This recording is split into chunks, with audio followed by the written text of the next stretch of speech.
Hi, this is Scott Walker. Scott, David Koch, how are Hey, you? David. I'm good. And yourself? I'm very well. A little disheartened by the situation there, but what's the latest? We're actually hanging pretty tough. I mean, amazingly, there's a much smaller group of protesters, almost all of whom are in from other states today.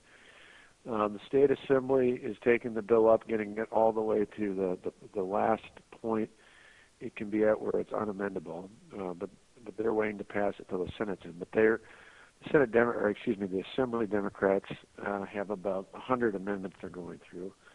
The state Senate still has the 14 members missing, but what they're doing today is bringing up all sorts of other non-fiscal items, many of which are things that members in the Democratic side care about.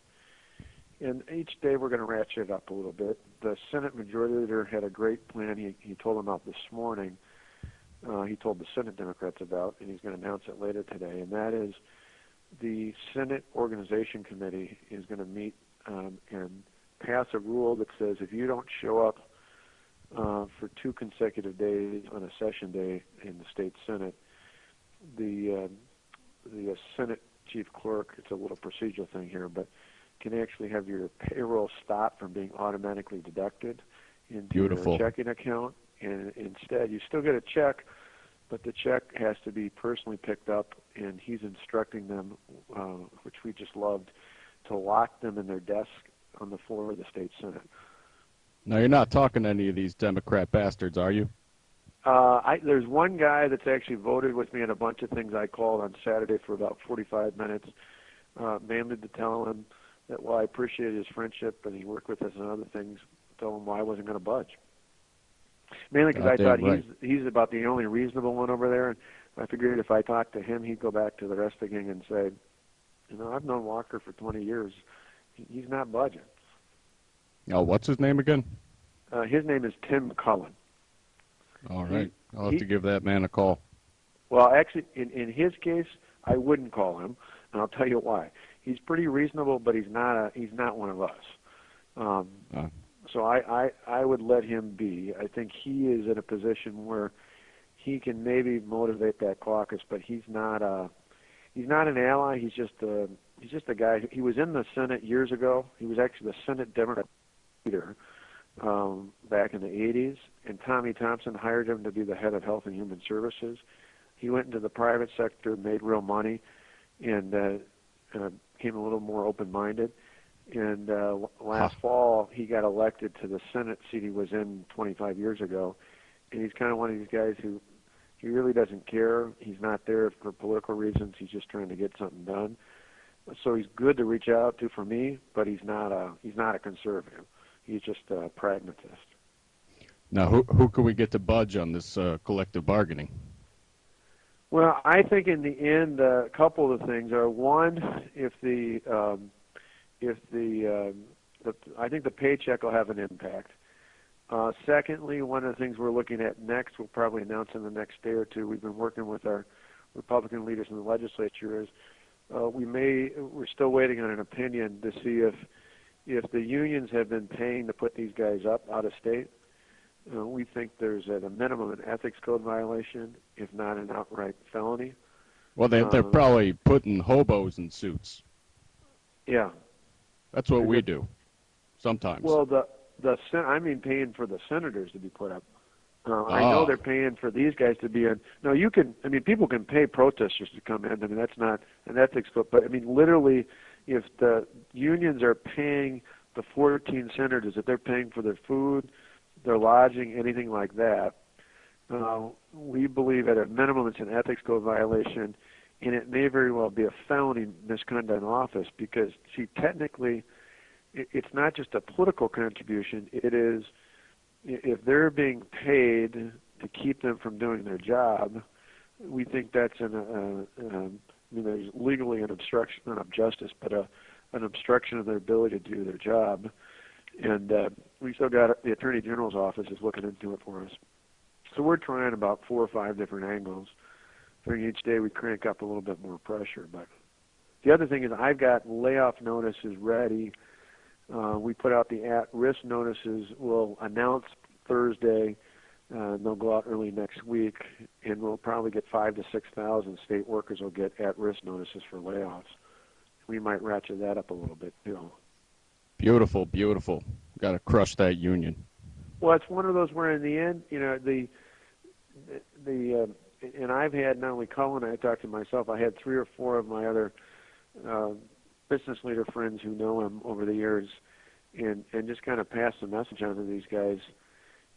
If they think I'm caving, they've been asleep for the last 8 years, because I've taken on every major battle in Milwaukee County and won even in a county where I'm overwhelmingly overpowered politically, and it's because we don't budge.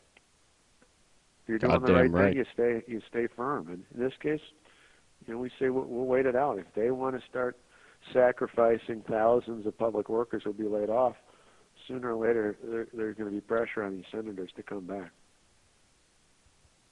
We're not compromising. We're not going to. The other thing we may do, because the senator I mentioned thinks that these guys, you got a few of the radical ones who, unfortunately, one of them is a minority leader, but most of the rest of them are just looking for a way to get out of this.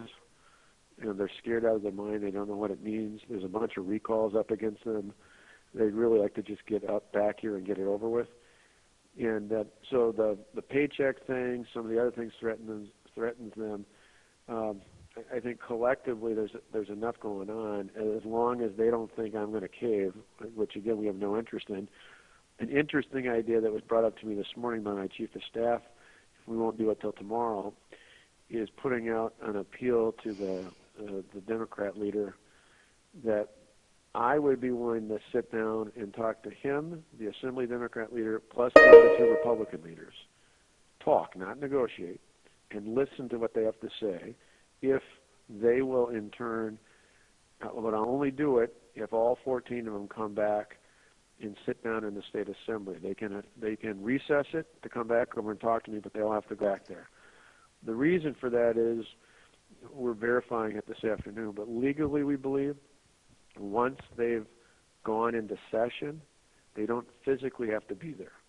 If they're actually in session for that day and they take a recess, the 19 Senate Republicans could then go into action and they'd have a quorum because they started out that way. So we're double checking that, but that would be the only, if you heard that I was going to talk to them, that would be the only reason why, is we would only do it if they came back to the Capitol with all 14 of them. Then my sense is, hell, I'll talk. If they want to yell at me for an hour, I'm used to that. I can deal with that, but I'm not negotiating. Bring a baseball bat. That's what I do. I have one in my office. You'll be happy with that. I got a slugger with my name on it. Beautiful. But in the end, this is, and I even pointed out last night, because I'm trying to keep out as many of the private unions as possible. Said this is about the budget. This is about public sector unions. Hell, even FDR got it.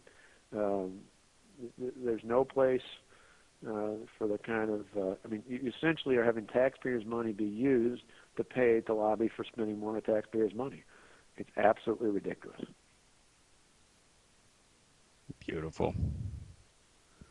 So it's this is ground zero. There's no doubt about it. But I think for us, I just keep telling I tell the Speaker and the Senate Majority Leader every night, give me a list of people I need to call at home, shore them up. The New York Times, of all things, I don't normally tell people to read the New York Times, but the front page of the New York Times has got a great story. One of these unbelievable moments of true journalism, what is supposed to be objective journalism. They got out of the Capitol and went down one county south from the Capitol to Janesville, the Rock County. That's where the General Motors plant once was. Right. They moved out 2 years ago. The lead on this story is about a guy who was laid off 2 years ago. He's been laid off twice by GM, who points out that everybody else in his town has had to sacrifice except for all these public employees. It's about damn time they do, and he supports me. And they had a bartender. They had, every stereotypical blue-collar worker type they interviewed, and the only ones that weren't with us were people who were either a public employee or married to a public employee. It's an unbelievable story. So I went through and called